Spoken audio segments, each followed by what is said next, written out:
We are back. It's been a long time. I know that y'all have truly been waiting on us brothers to come back and review y'all favorite show, The Sopranos.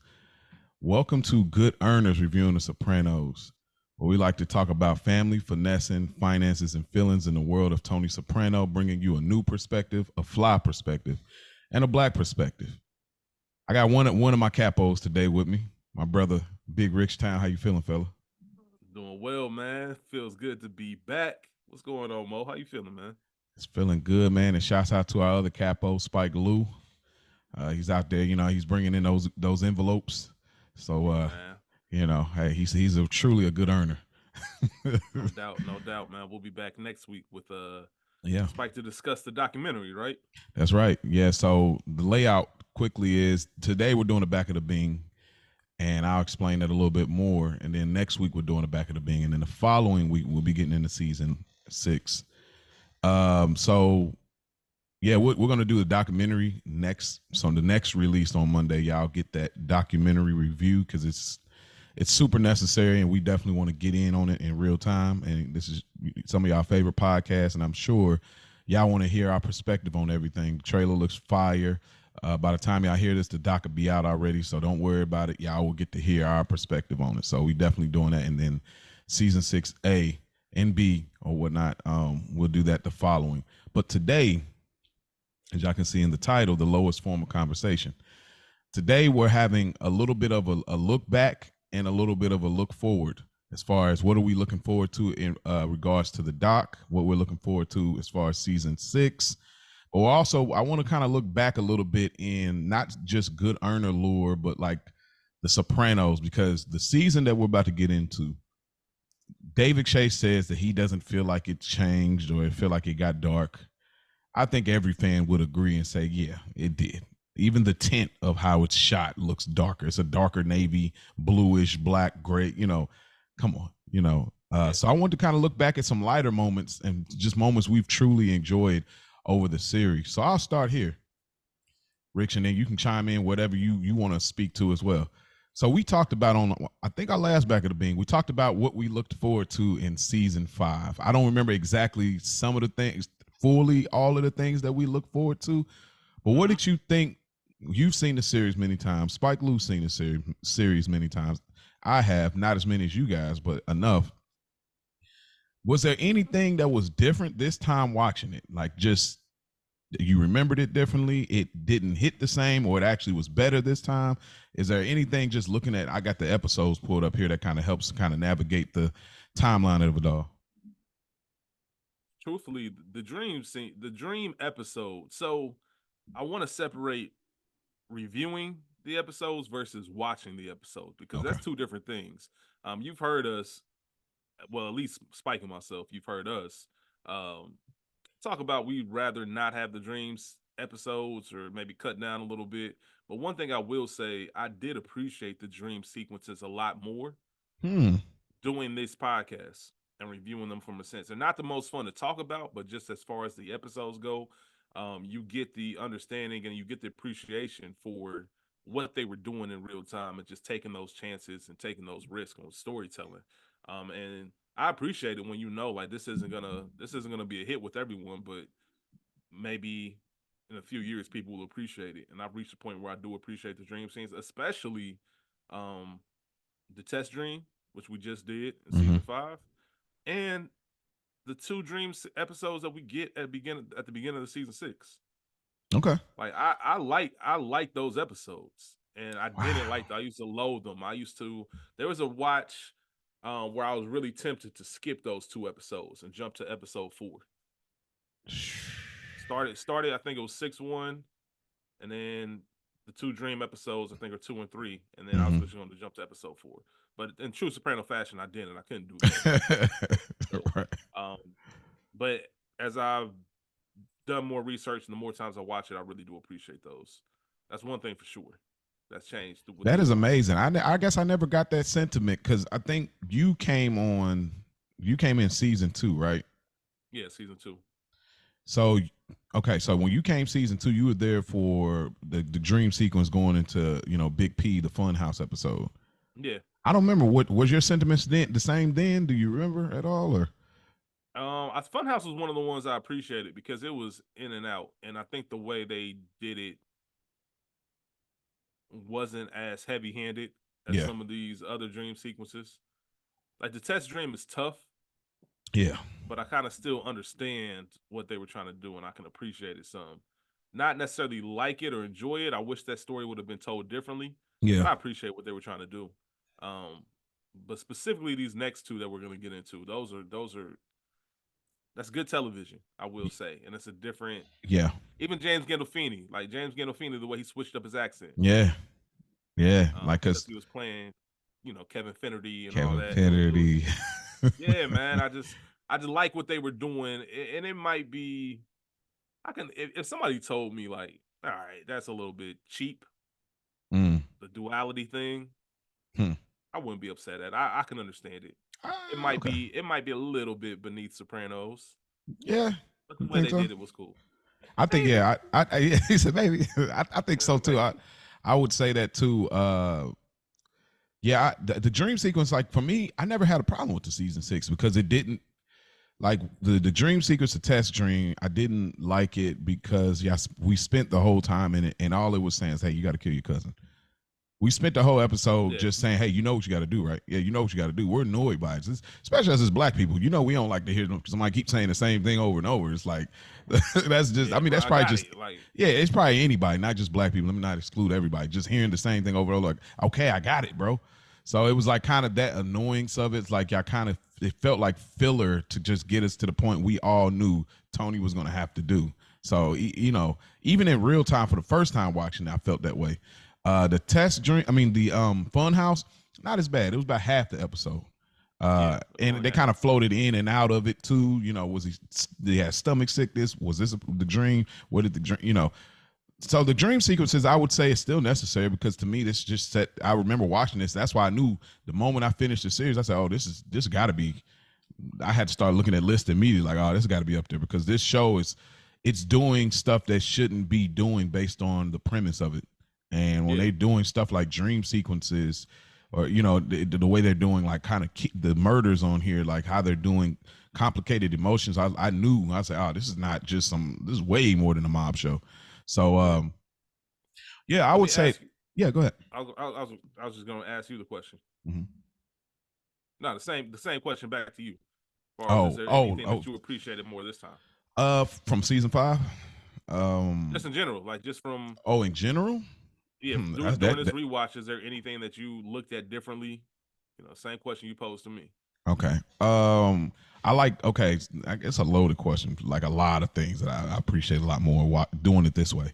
And shouts out to our listener, to our mixed queen. I think Ashley, Amanda. I'm sorry if I said it incorrectly, but she had, you know, hit us up and she just This nigga said, said, "I'm sorry if I said it incorrectly." Like he didn't. He like he don't know. He just said Ashley. "No, I mean, it's hey, look, I'm just gonna say AS. That's What's the up? that that What's up, man? Is it Amanda? I believe it's Amanda, but I'm gonna Oh, say you don't AS. even That's the know. Instagram handle. Let me double check here. She You gonna be said like, man, Amanda strong. it's weird. I work with a lady named Amanda, and then my sister's name Ashley. It's all kind of Yeah, like, man. but her I handle get is it. AS. So let me just get that right real quick because I know she about to dog me in the DM about that. Um, Rightfully so. Get his ass. get his ass. uh, I'm just gonna say AS for now, All right. but anyway, shout out to AS. She just said she had just loved the comparison about the bear, how the season 5 ended with Tony going through the woods. And she said, I Mm, never looked at it like that till y'all said that. And I was like, to be honest, I didn't either. And mm. now watching it, that's something I appreciate more. I said, why don't the bear get more? Like we look at the Ducks, but the Ducks is literally in and out. Like, but the bear got a lot more play as far as soprano lure and maybe mascot ish, you know. So I appreciated that a lot more this time around. I still don't know the meaning of it, but I think that it's still a very interesting thing. There's deeper podcasts that can probably express that. This I appreciate Feech Lamano much more this time around. I couldn't stand his character. He was like Mm. Paulie 3.0 for me those first few times. I was like, I am What? super annoyed with Feech. Let's park it right there. I'm curious to know what it was that changed for you with Feach because I never disliked Feach. Yeah. I know he was a problem, but I never disliked him. He was never like, all right, man, you doing too much. I mean, he was definitely. Hold on, let me back up. He was definitely doing too much, but not from a viewer perspective. For Okay. Tony, yeah, but from a viewer perspective, especially after losing Ralphie. Yeah. Ralphie Fair. played such a great antagonist that you needed that, and we had back to back great antagonists between Richie and Ralphie. Yeah. You know what I mean? Yeah. So Feach. Now, if you could, all right, now I'm doing this in real time. If I'm comparing him to those two, then maybe I can understand somebody not liking him because he wasn't Richie and he wasn't Ralphie. Nobody was Ralphie. Nobody's Ralphie. Nobody's Ralphie. That might be a shirt in itself. Nobody's Ralphie. That ain't Ralph Yeah, though. nobody. That ain't Ralph though. It ain't Ralph though. That ain't Hey, Ralph though. shout out to you, man. Yo, with his face Shout on out it, to come you. on. That ain't Ralph. Like, yeah, that's. I let me put a note somewhere. Yeah, please do, man, because I will rock that today. Yeah. Let me see. I will rock that today. Oh man, that's kind of crazy. Yeah, that is hip hop meeting. Anyway, but yeah, but what I appreciate this time about Feeks was even though we got that four episode story arc, I thought he was a lot more charming this time when I watched it. I was like, yo, dude is real smooth. Like even like the little notes that we would get when he wasn't around, like Tony pulling up on Junior and having a conversation. You see, Lamano Bakery, the little rapper sitting on the table. I'm like, oh, this nigga already been here. Like this nigga making stops, and he was already like Tony having to find out stuff. Tony was always like a step behind, and this is an old cat that been in the can for 20 years, like, and he's moving like he absolutely could have been the boss of the family. Like he definitely would have surpassed Junior immediately. If Tony got out of there, nobody, the Feeks would have been the perfect fit. I think he would have got it off. I, I just thought of something while you're saying this. Feach would have killed Tony. Oh, he definitely would have. Mm-hmm. Feach would have killed Tony. Mm-hmm. Like if Feach would have stayed around, there would have been that would have come to a head. That might have actually. I would have preferred the overall arc and battle of season 5 to be Feach versus Tony versus Tony B doing what he had to do. Yep. Like if somebody had to go, I'd have preferred it to be Feach only because Feach started a coup. Mm-hmm. So what does that look like, right? What does that?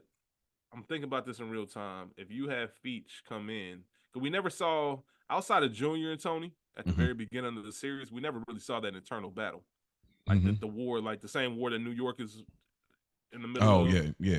Just with, finished up, should Carmine I say? and Johnny. Yeah, but there's still more war in New York that we're gonna get. Mm-hmm. You know what I mean? So that would have been what that would have looked like. That would have been a good storyline, and to see Tony and Feach, Tony get the drop on Feach, even though in real life it wouldn't have been Tony versus Feach. They would have sent the hitters to take care of business. But that would have been interesting. No, with you, yeah, you're right. But having this being the end at the end concept where everybody kind of meets their own interests, I think we pick up where Ralph, sitting down with his capos and like, talking crazy about Tony, where it's like at some point if Ralph stayed alive, maybe he would have tried to put some things into play, but he couldn't, obviously, because he didn't live long enough. But I think Feeks truly just keep pointing out how Tony's a boy, keep pointing out how this is how we used to do things, and really riling up some of the other cats. You think about Feeks, how Christopher actually liked Feach. If he gets Christopher, that's a shoe right there. Boom. Do you ever think about that, huh? Like, okay, I got you. Come on, take a ride with your boy. Now, then I get cousin Tony. Now I got cousin Tony on my team. You know what I'm saying? You start getting these people, then you get Paulie, a disgruntled, feeling like you don't really care about me. So he could really have worked those plays, and then of course he probably would have got capped off on some like Omar type stuff. You know what I mean? Like, oh, where did that come from? But Feach, absolutely. I think he could have really riled up and got some things off. Because how dope would have been to see Paulie and Feach come back together after that argument and to be like, they find equal interest, and that it would be like. You think Paulie would have went with Feach? I don't think Paulie would have went with Feach. I think it would have been one of those things where Paulie would have been like, hey, I ain't see anything. All right, hold on, real time. Let's do this in real time. Who could have Feach converted? I don't think he could have converted Chris. I do. If it was us versus them, you think he would have went with Feach? I think you get the He could have conversion. got like, Here's where you get Chris converted after irregular around the margins. Got him. all Got him. right. Was Speech still around?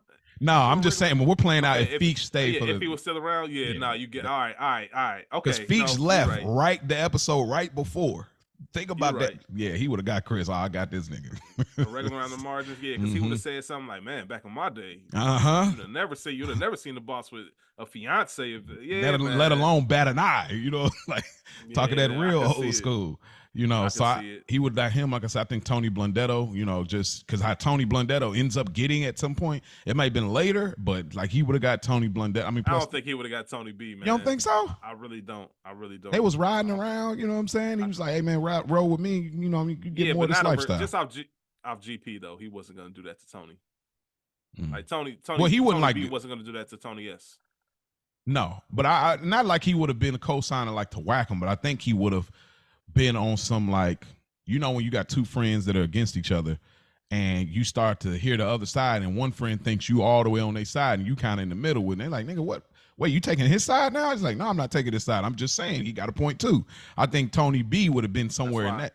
You know what I mean? You see what happened to Leon in Snowfall when he did that. Nigga told him, get the fuck out of here, little nigga. take that dumb shit with you. Ain't no playing sides. Yeah, you right. Ain't no playing sides. It's funny because every time you talk about Feach, calling Tony like a boy, I think of do you watch It Is What It Is, the sports show with Cameron and Mace? I see clips. Yeah, there's a clip once of Cam and Mace talking to Jay Prince.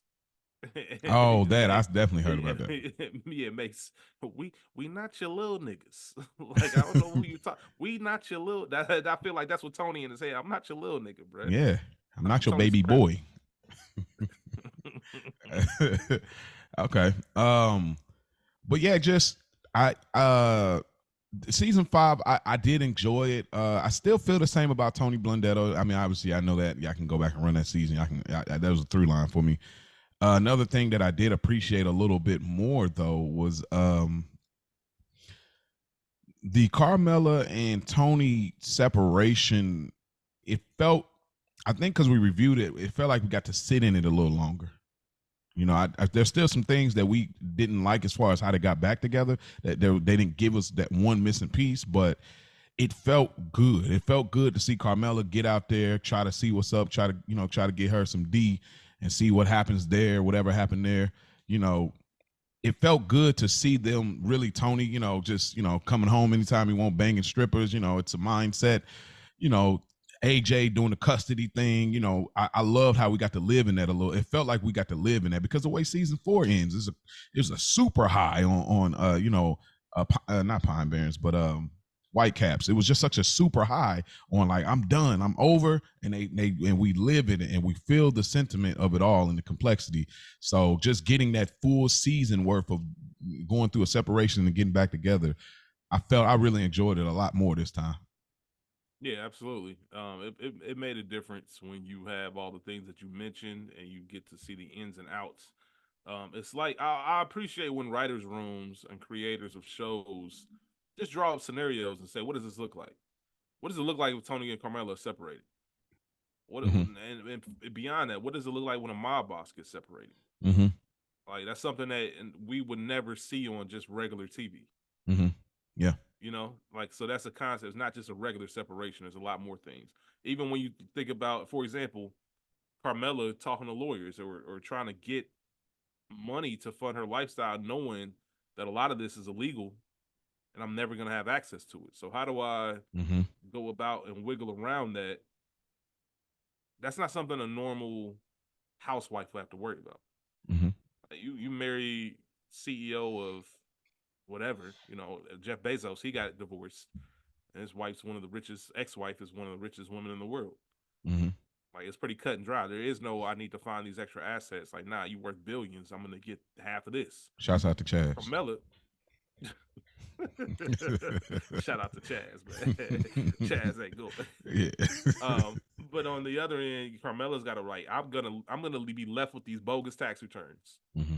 So I like getting the inside looks of things like that and the way that they have to really operate as a couple. They're still a regular couple, but they're not. Mm-hmm. And I think every couple has their Yeah. thing when it Yeah. comes to that. So yeah, it's interesting. Money is a funny thing in relationships, and even Yeah, funnier in marriage, for sure. yeah. Um, That's one thing I would. That's yeah.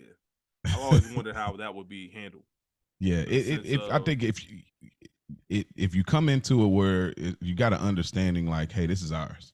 Like if you treat everything like a joint pot, you really don't never run into those issues. Honestly, it's like your yeah, contribution, my contribution, it's ours. We need this. You know, if you go in like that, you don't have problem. Most times, people start looking at you, what you make versus what I make, and it's like, yo, this my queen. Then hey, it's us. Like unless the margin is so dramatic, like I'm making so much more, and now I'm starting to feel some way because you're spending at a certain rate that I know most of that is my contribution. But if you go into it, say, hey, this is ours. Everything is ours. Like whatever, we started off broke together. So what? I got the raise, I got the gig. You ain't there yet, but you working. You know, it's I'm, like, all but yeah. I'm thinking about that episode of Martin when they started the joint account. Oh man, yeah, there it Hashi, is. yeah, the Hashitashi. Yeah, ain't Hashitashi. nothing but the joint. Ain't nothing but the joint account. Take away a Did you get this zero. money from? Yeah, man. Classic Ah episode. man, yeah. Martin podcast coming soon. Nah, Shout out to Martin.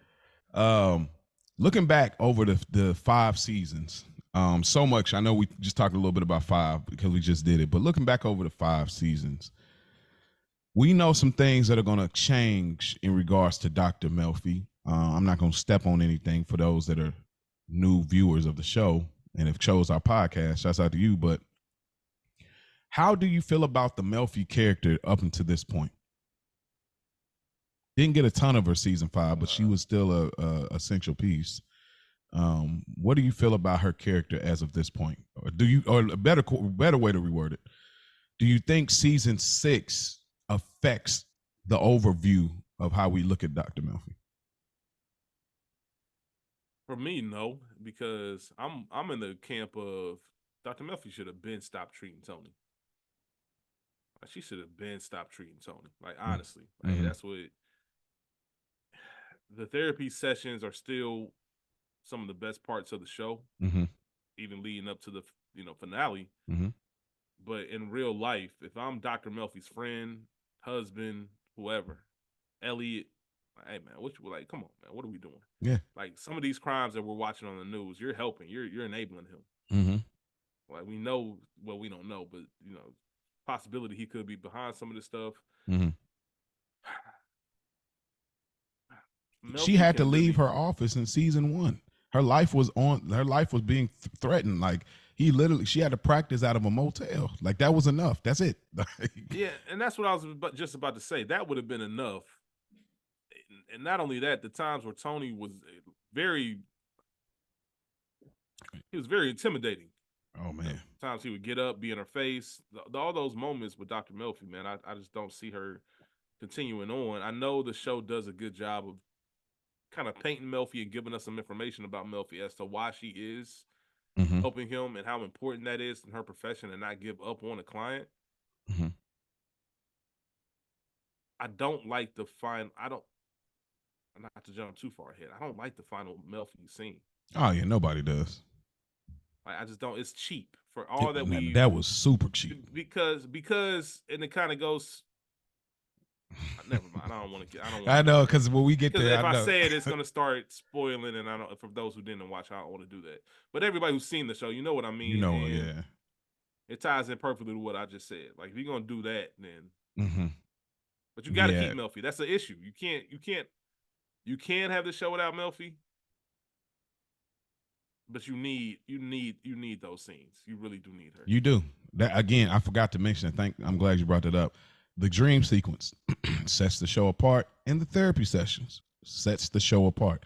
So those two things are that, like, we're not having a conversation of Sopranos being, the best show, the second best, third best, depending on how your opinion. We're not having a conversation if you don't have the therapy sessions. We're not having a conversation if you don't have it. I wouldn't say that the dream sequences is much, but I do think that they still are essential enough to say, oh, this is way different from any of, So I want to ask too, looking back before we kind of talk a little bit of a preview into season 6,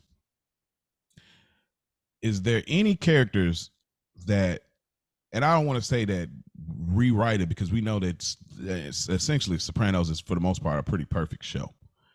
But are there any characters that have died that you would have enjoyed having in season 6? Like they have continued on somehow and they were a part of the story and they may play a bigger part in the plot.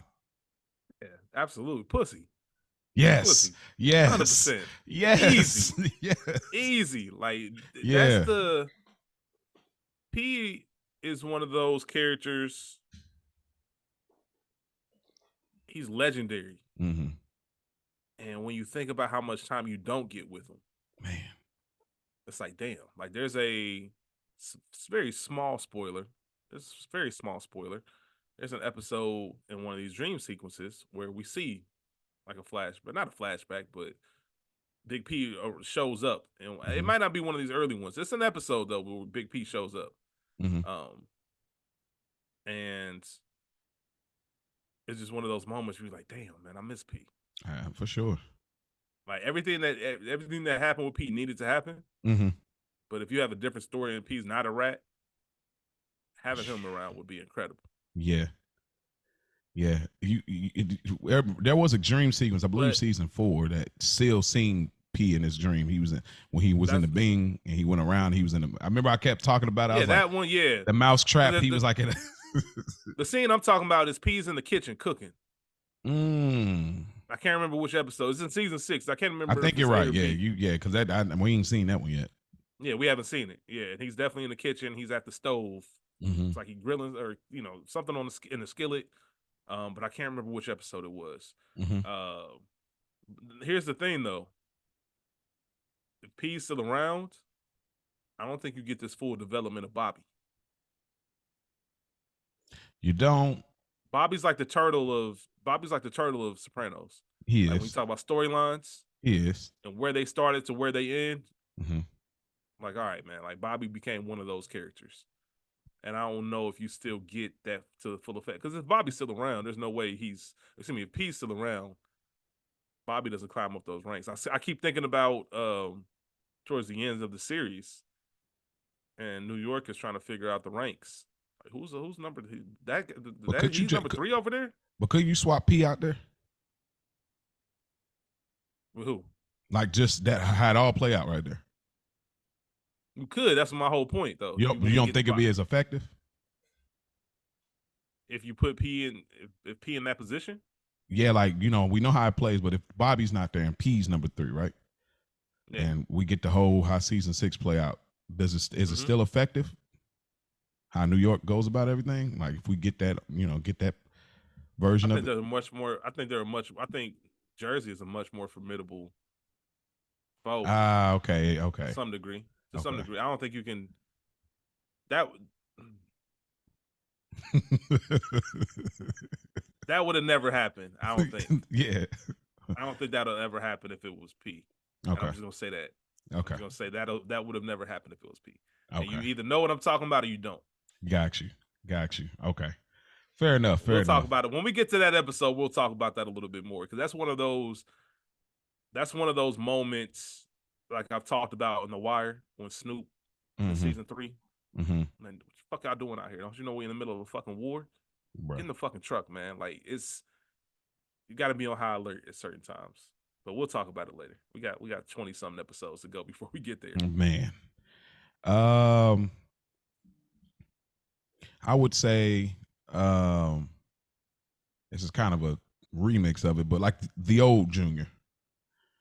Yeah, like that's the big one too. The season 1 Junior, where I'm super petty. I'm having people do my dirty work like a Falone. You know what I'm saying? Shouts out to our guy Chris Falone, but like that petty, like almost picking up that spirit that Livia was supposed to carry through. You know, in a way where it's like I'm never letting this die off. Like I've been holding this off this whole time.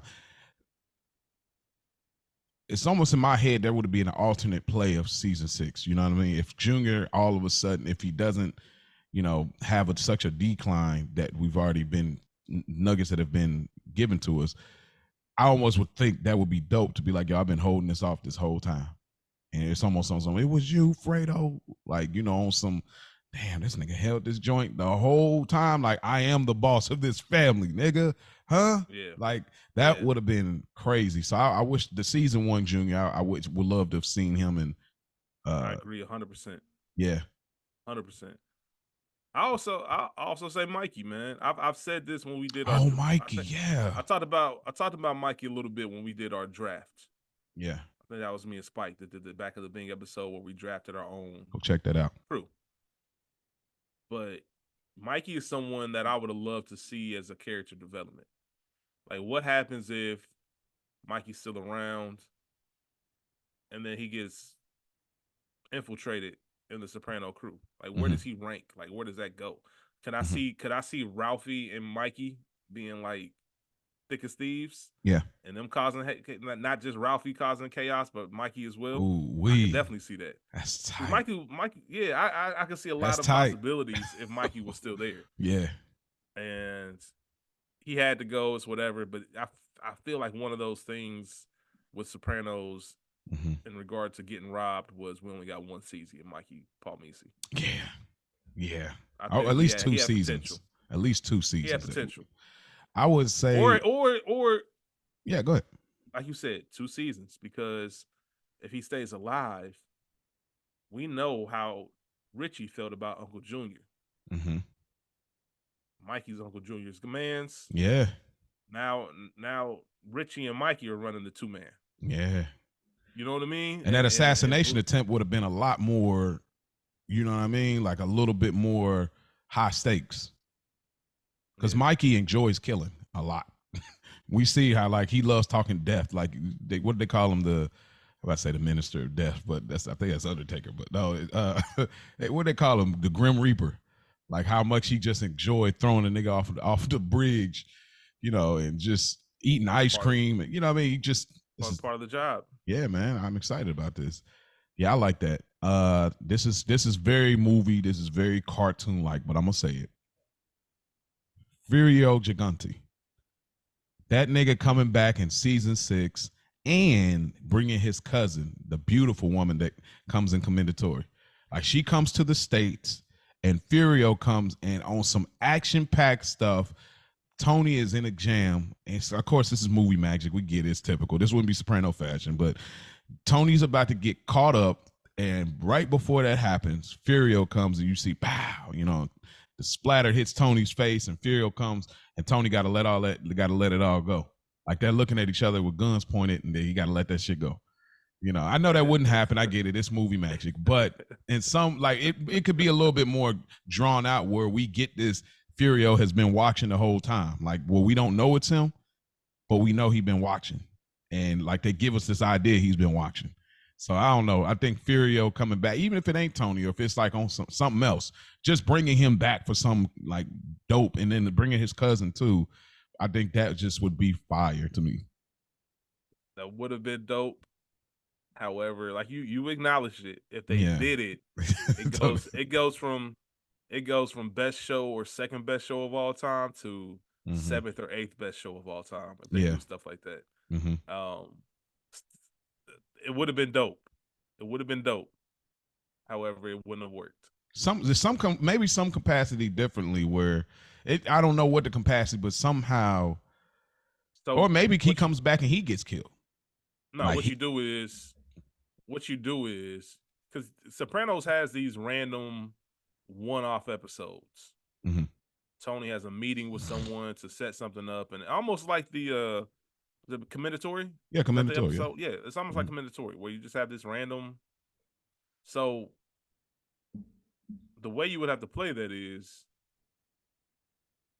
Furio's still getting, because Tony mentioned if the right people see him, he's a dead man. Said that to Carmela. Yeah. Well, let's say the right people found him. And now there's some real shit going on. Well, Furio could probably still be protected. Maybe he came up with something with his cousin. Because normally I would imagine his cousin would give him up for that. Or maybe Furio convinces there was anything physical, because there wasn't. It was just an admiration. That's kind of what it was. All right, cool. That might not be worth death. So the cousin, like you said, they both come over, her and Furio, to settle the truce. of hey, the attempts on his life have to stop. Here are the terms, blah blah blah, whatever. I think that's how you would need to write it. But even then, I don't know if it still works. Yeah.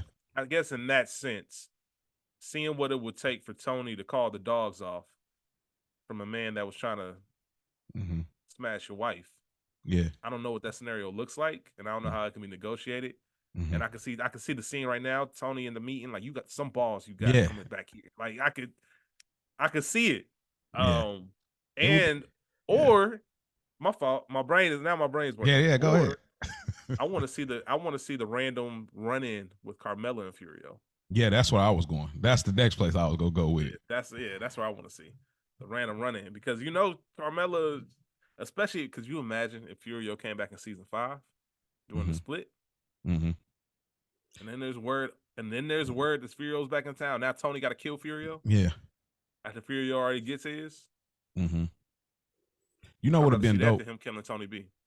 Yeah, true. If Magic Furio come back season 5, we'll move on. But like Magic Furio coming back season 5, and you know he finally do get them cheeks right.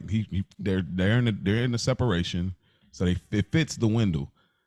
But Tony's still got men over there watching, and they catch hey somebody, there's another man in here, and so Tony, you know, being as petty as he is, they just get done having sex. He's like, okay, Fury, I'm about to go take a shower. You need anything? He's like, oh, you know, whatever.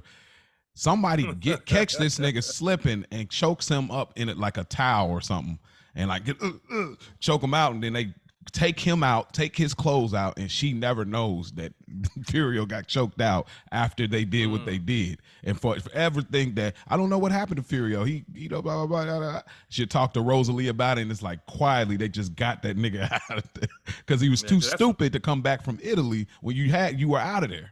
So I think something like that would have been a slick, like, damn. Or a double homicide because Furio's stalking Carmella. She don't even know it.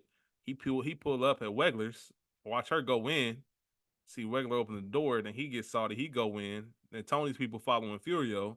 Then they go in. Now they whacking Furio and the Wegler. Oh man, that's Oh, definitely a season man. 6 joint. That got to be 6 though, because this guy you can't, because you got to leave that unanswered, because there's, you know, that man. fate is so guaranteed at that point. Once again, movie magic, man. Movie magic, that shit'll never happen. But it's always funny to think about these hypotheticals. Looking back, like I said, I got the episodes pulled up. Are there any like B or C characters that you kind of like that you miss or you just really enjoyed over the series? Of course, we got our, you know, Davy Scantinos. You know, we got I don't remember her name, but the young lady from D Girl with Christopher. You know, little like, you know. Of course, we talk about Rock being that kind of police officer that Spike Lee just despised so strongly. You know, of course we got, you know, it's not, I wouldn't say he's probably like more of a B character, but like Richard Melfi, you know, him, you know, Bacala Senior. I know mine. Yeah, what you got? I don't know where he fits in the world. Yeah. Noah Tannenbaum. Man, no. I would have loved to see at least. No. Well, yeah, Noah's the answer too, but Jackie Jr. Really? Yeah, I wasn't as down on Jackie Jr. I saw the potential. Yeah, I see I see what you're saying. I do see that though. I see the potential. I catch him. I'm doing him tonight. However, the only thing about Jackie Jr. is that leans a little bit too much into the end at the end concept. Because Jackie's gonna do some stupid shit. Yeah, and I think shout out to Thanos, man. I am inevitable. I think Jackie's ending was inevitable. I just think he couldn't get out of his own way. Like no matter what, he was gonna get popped. But yeah, Noah Tannenbaum to see the type of screen time that Finn and Meadow got, I would have loved to see the same amount with Noah. Yeah. And really be, I mean, let's go all the way there. Like let's have it be Thanksgiving, and you bring Noah over. Oh man, yeah, like some on not some just with Tony's family, but the other family. With on some Guess Who type stuff. Yeah, like I want to see what that looks like. I want Uh to huh. lean into it. Let's just see. Let's see. Yeah. But I This. see why you can't focus that much time on that. Mm-hmm. But it would have been interesting to see play out more That's than a what we really got. good. That could have been a Pine Barrens type of episode, bro. Noah said he got them cheeks. That shit was mid, and I'm out. I'm out, man. Come on, Carmela and Meadow. What's up? Golly. Um, I tell you, I do miss her. I want to bring her back, but y'all know how much I love Gloria. You know, but a side character that I really enjoyed. I know, of course, just because it's just funny, like talking about Noah in general. So, Gigi, like I really was a fan of Gigi. I know that he wasn't meant to be a long character. I think the actor really did try to get some bail, like, hey, let me exist longer, and it was like, nah. But I really would have liked a little bit more of Gigi. I think to me, I like him better than what's your boy name? The one that's under veto now. Like he's the other, capo. Eugene. Eugene. I like Gigi better than Eugene. But again, they're not the same position. I mean, Gigi was a captain, and it was a little different for Eugene. Damn, my trip is episode 1 of season 6. Is that the Eugene episode? I think it is, bro. Maybe I might think have a it little bit of my is. timeline messed up with the whole dream I sequence. I get it messed up too. I think maybe those dream sequences are a little bit couple episodes in. Yeah, you said 2 and 3. Join the club and mayhem. So that one builds up how we get to the dream. Basically, we know how that play out. So that while we're building towards how we get to the how the 2 and 3 are gonna happen, there's a second story going on. There's the Eugene story. Yeah, but that dream sequence in season 6 or those dream episodes are 2 parts. There's 2 episodes. Right. Are they 2 and 3 or are they 3 and 4? They're 2 and 3. But I could have because 4 I'm thinking is, of I don't want to step on what happened to Eugene or what's going on with Eugene. Yeah. But I thought that happened at the end of episode 1, and then we don't get because the ending of the episode of what happened. Mm-hmm. All right, let's keep. You don't use no names, but the end of the episode, what happens? What about it? Yeah, where somebody's reaching for the phone. Yeah. That's at the end of episode 1. Yeah, that's how we. Okay, That's how we get into. Yeah. For some reason, I thought the event in the basement took place at the end of episode 1. It happens in episode 1. It's just not at the end. Oh, you actually are thinking about it like in the sequence of it, like. Wow. Yeah, like I'm thinking. Oh, you thought that was the cliffhanger? Is what you're saying? I thought that was the end of the episode because I know for a fact somebody reaching for the phone is the end of that episode before we get into our dream sequences. Yeah, I think. Well, yeah, reaching for the phone. I think the basement thing has to happen because we get to see the whole play out. We get to see all of the events after. Dealing with certain characters to see the kind of the outlook of that happening first. Then we're still thinking it's all good. It's just a part of the game. And then we get the phone, reaching for the phone. Yeah. Okay. So yeah, because I'm glad they did. Because earlier season they would have let that kind of linger a little bit, but they didn't do that. And they do that, and that speaks to season 6 strength because they're gonna do a lot of that. Like, you think they're gonna wait to the end? Nah, we're gonna do it right in the middle. Like high level Soprano season coming up here. Hold on, am I tripping? Did that happen at the beginning? That happened in season 6A, right? What? Which part? The basement? No, I know the basement happened. Oh, you're talking about what I'm talking about in the middle of the episode? It is no. What are you talking about? Man, let me look this up. I was about to say you might want to pull that up. That's the only way I can remember. It's so much good stuff. I got the list. IMDb, they got it laid out pretty nicely. I just need to make sure that I'm got A and B correct. I think I do. I'm pretty positive I do. But for some reason, I might be tripping. Okay. Yeah. Members only. Yeah. Okay. Yeah. So the dream sequences are join the club and mayhem. Yes. I would say this too. One more And then just on the fleshy side part of character. the fleshy part of the Yeah, fleshy that's part. good. That's good, boy. Oh man, crazy. So much funny shit happens in that Yeah, episode. they high level. Season 6 is a high That's level. Spike's. That's Spike shit. That's fleshy part of the thigh because that's when Paulie find out some shit. Oh yeah, oh yeah, I can't wait. Okay. Well, Yeah, he before love we that get one more storyline. thing, before we get into season 6 preview and kind of the documentary preview, the other side character I'll say Big Carmine. Just being that old from that old elk and like pick up the phone, like you know what I mean, like his reactions to things, like how much we laughed about stuff is just like the implication is that you know just like everything about Big Carbide dealing with Johnny Sack is funny, period. Him breaking, getting this Johnny drama on, breaking the golf club, and you know, uh, so yeah, that's another side character. Okay, one more thing before we get in our season 6 like preview conversation. Are there any things that because season 6 to me is so different, not different in the sense that it's not cohesive. Everything about the show is cohesive for the most part.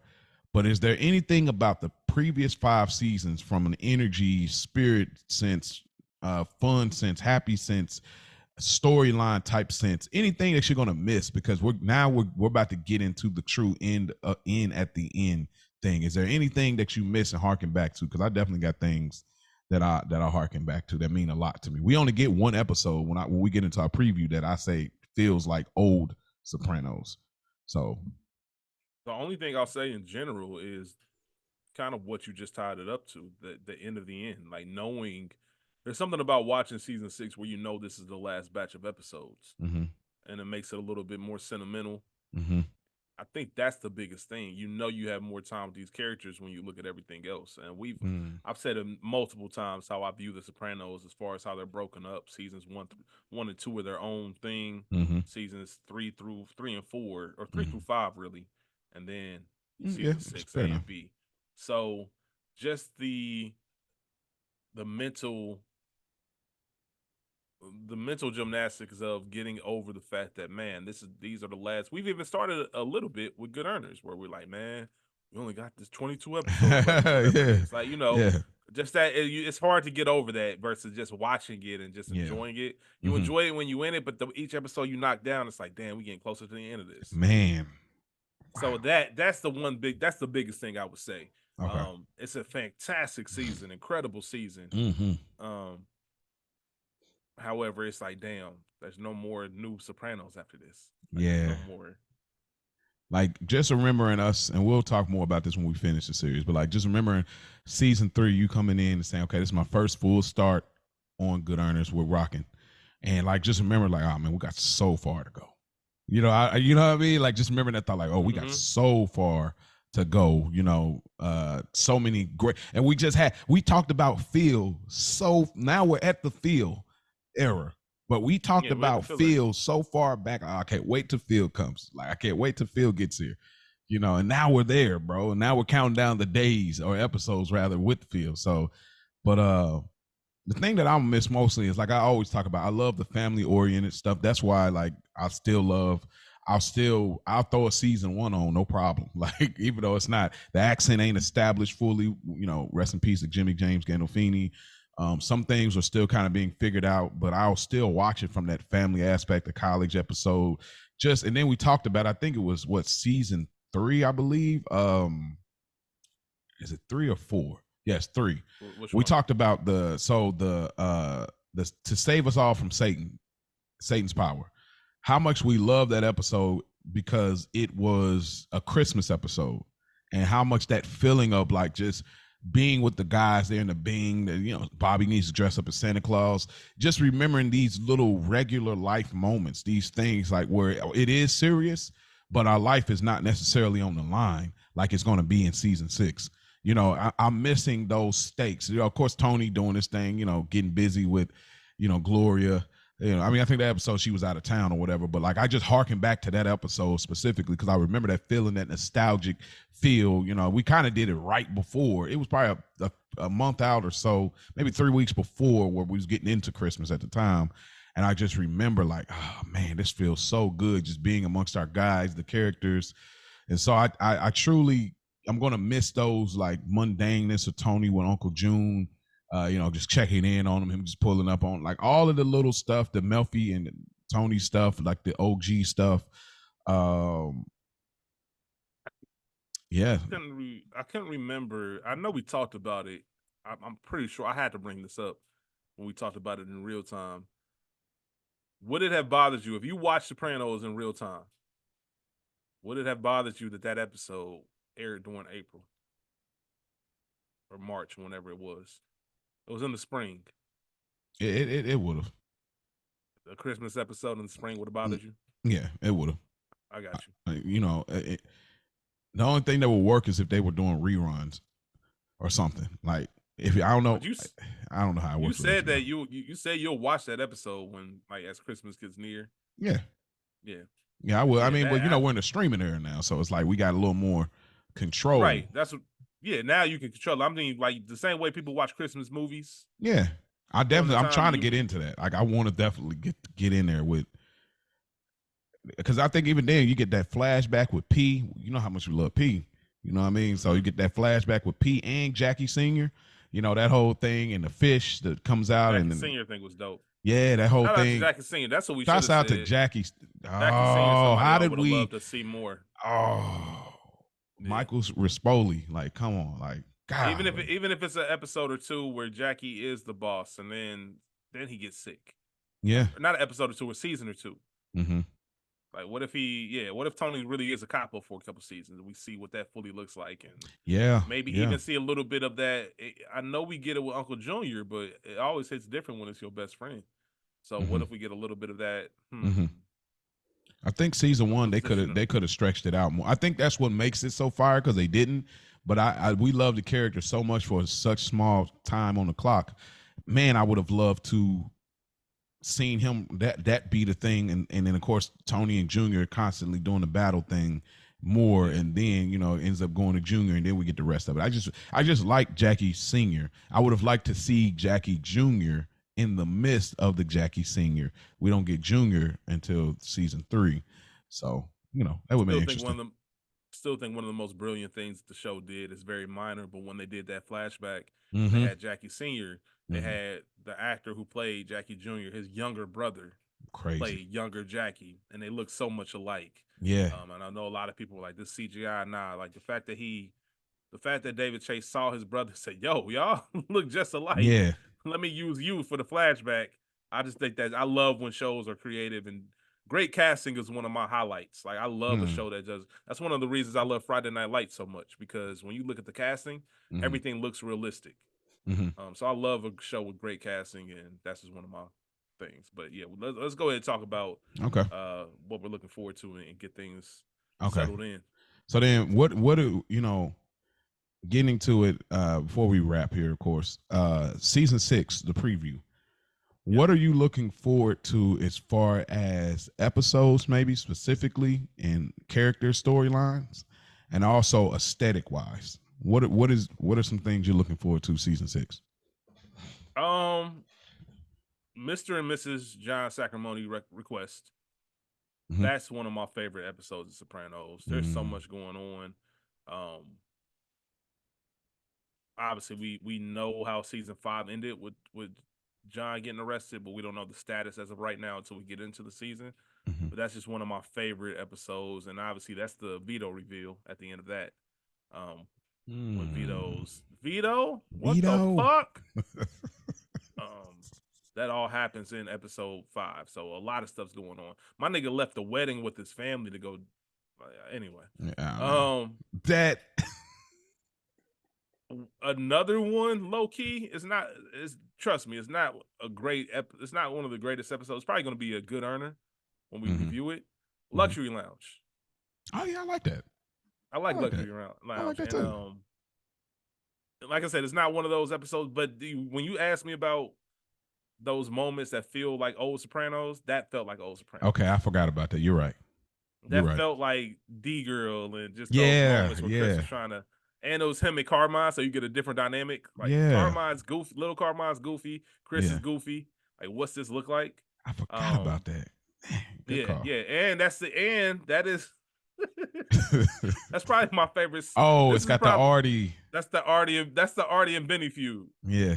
The Artie and Benny feud is one of the greatest things in Sopranos history. I don't care what anybody says. That's the funniest episode to me. The funniest moments are those two beefing. Because Artie just can't help himself. Like you in over your Nah. head, bro. You're not even about this life. He got anger Um, issues though too, so this makes so much sense. I don't want to step on Johnny Cakes because I know that's one of your favorites. That's crazy to even say that sentence. I can't even say that. You say that. um, the ride. I'll say the ride Oh yeah, because yeah. Bobby buck up and there's some real beef. Mm-hmm. That's all 6A. Kaisha just because it's only Sopranos would do some shit like that. Only Um, Sopranos. Stage 5 is a big one. Oh yeah.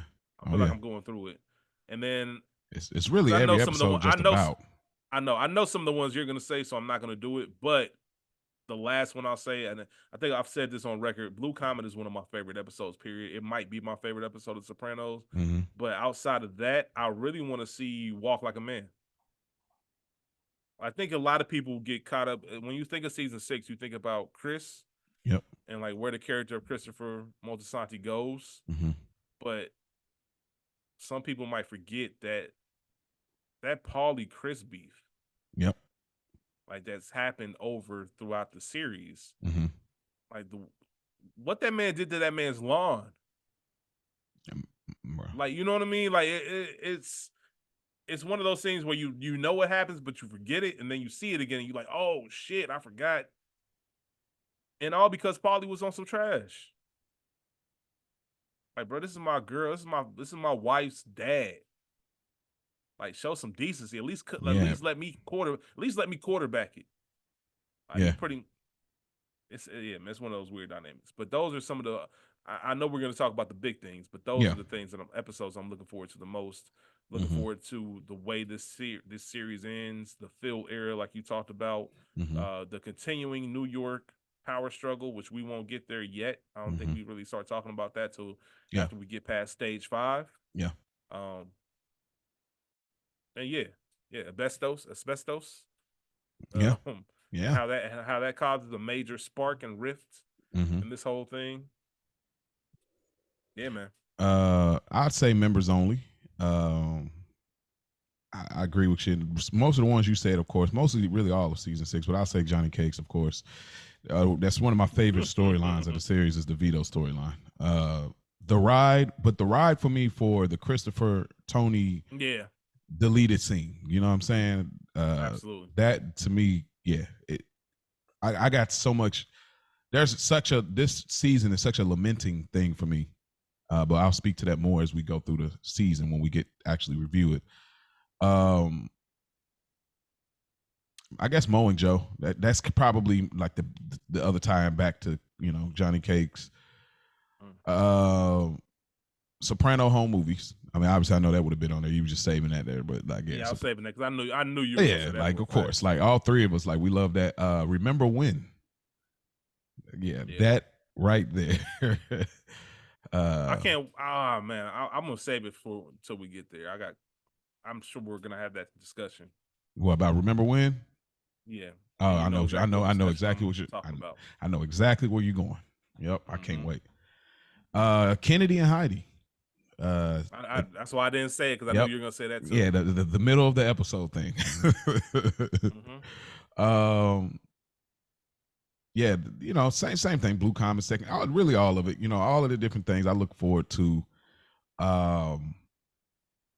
It's a lot. It's a lot of things about it. I guess we don't have to belabor it too much, just because at this point, if we get too far into it, we'll start to reveal too much or start to spoil it, and we try to keep this spoiler free. So, anything else you want to say about season 6 at all? Just anything that comes to mind. I just can't highlight enough how much the Artie Benny beef is one of my favorite Sopranos moments. Like it's like an episode of Martin, or it's like watching Friday. I laugh out loud each time like I've never seen it because it's so out of nowhere and it's so ridiculous. And Artie is just Only Artie. Artie's Johnny Drama, bruh. Artie's Johnny Drama. I thought Paulie was. Paulie's Johnny Drama too, but Artie's in the civilian world. Artie's Johnny Drama. Wow. Like you lack so much self awareness that it's comical. Yeah, right. The Adriana thing, the Like the you other lack chick, so much. Like the shit I said in that video. Armagnac. Like you lack so much self awareness. He's not Johnny Drama because Johnny Drama. I don't think he would get caught up in no shit. Like, well, I don't know. Johnny Drama bought that horse. Right. Exactly. You know what I mean? So stupid shit like that. But just the fact that he would even get like most people, if you connect it, stay away from him.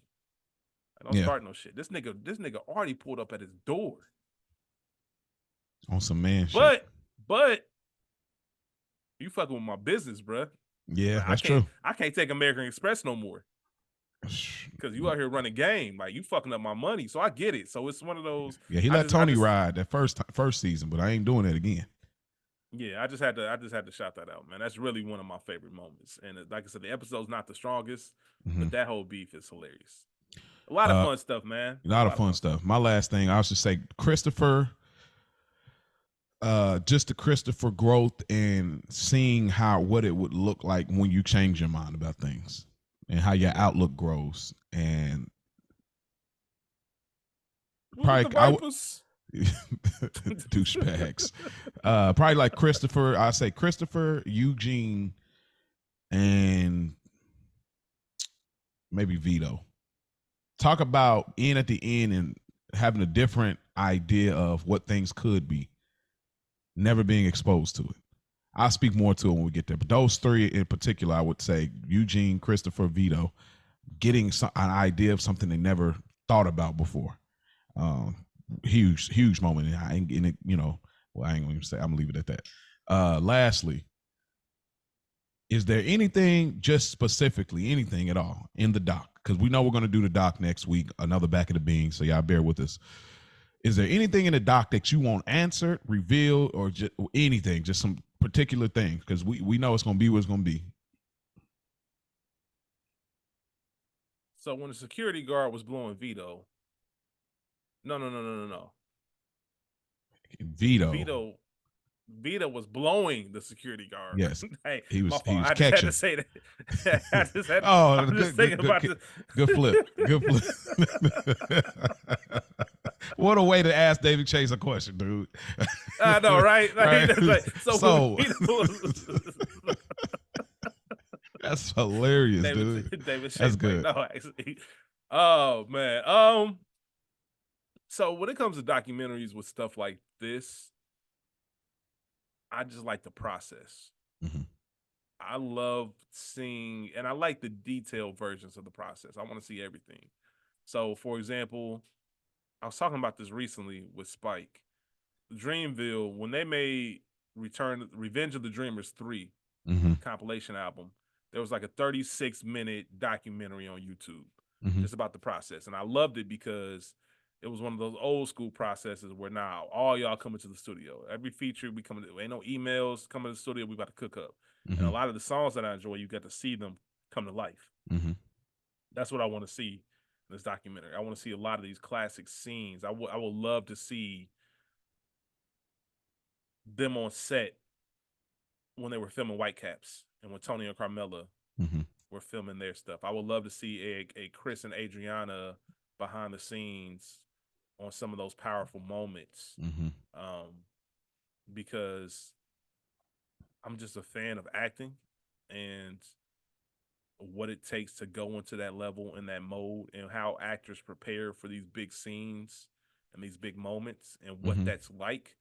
No different than watching The Last Dance, man. How was it? What's the feeling? What's the temperature like in the locker room before Game 6? Before you trying to close out a finals game? What does that feel like? I want the documentary to show us that. I want to just know. I really hope we get a lot more who almost was in The Sopranos. Yeah, I love it almost. And almost. This almost happened. That almost happened. We almost kept P alive. We all, I want to see Yeah. more of that stuff that it could, because as we've done this entire episode, it gets our brains flowing as, damn, what would that have looked like? How the show would have been different, Mm-hmm. and what we have agreed with that decision, or would we have rather seen it the way it was? So those are mainly the things that I'm looking for. Um, the trailer looks incredible. Mm-hmm.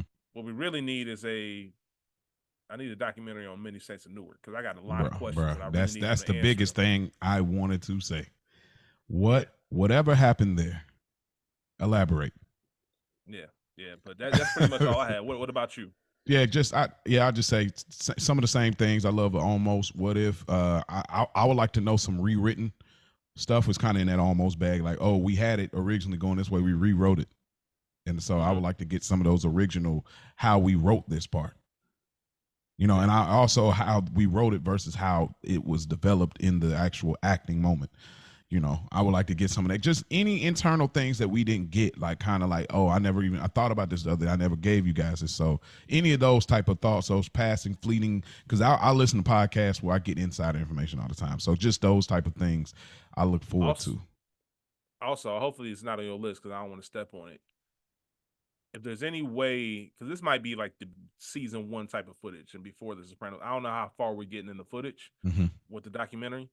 I want to see how they reacted in real time. We know how they did it on the show, but in real time, um, Oh, when college.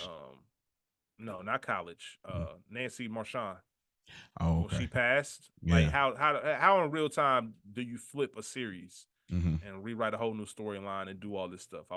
Hopefully they have some information on that, but we'll see. Mm. Cause you Yeah. got to acknowledge her. You You have have to. to acknowledge her in Yeah. there, so maybe they'll discuss a little bit of that. Yeah. Um, yeah. I think that the show grows even exponentially after that, But I've spoke to that already on Pro Lavushka season 3. Yeah, for sure. But that is our episode, man. Hopefully this is something y'all enjoy. We try to make sure that we don't leave the feed. We want to make sure we getting out there making earners. Yes, sir. I was literally I meant to say that at the beginning. So just so everybody's aware of why we're doing 2 Back of the Bing episodes, and why we're not releasing the documentary this week, or starting the season, should I say. One, scheduling, spiking myself for finishing up something. But we didn't want to start season 6, and as soon as we start, take a break and then talk about the documentary, then jump back in. Mm-hmm. We figure, you know what? Let's wait to start season 6 until after we do that. And then also, to Mo's point, we didn't want to leave the feed without something for too long. So Mo came up with the brilliant idea Mm-hmm. of some Back of the Bings episodes to feed the streets. Yeah, you're supposed to be earners. So that's what we do. So we thank y'all again. Y'all want to reach out, goodearnerpod@gmail.com. Y'all can rate, review, subscribe, leave a Apple review. Those go a long way. Shouts out to our listener. We appreciate you too. She had hit us up and told us that was me. I was like, of course. So shouts out to her for giving us that nod. It was. Hold on, what did she do? She's the one that gave us that Apple review.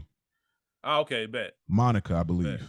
Monica. Okay, then. She was the one that when AS and her like had that funny, like, I'm a basic white lady or whatever. Like she was like had the humor to jump in there, but she was like, oh, that was me, and she hit us up or whatever. So we really appreciate that, Monica.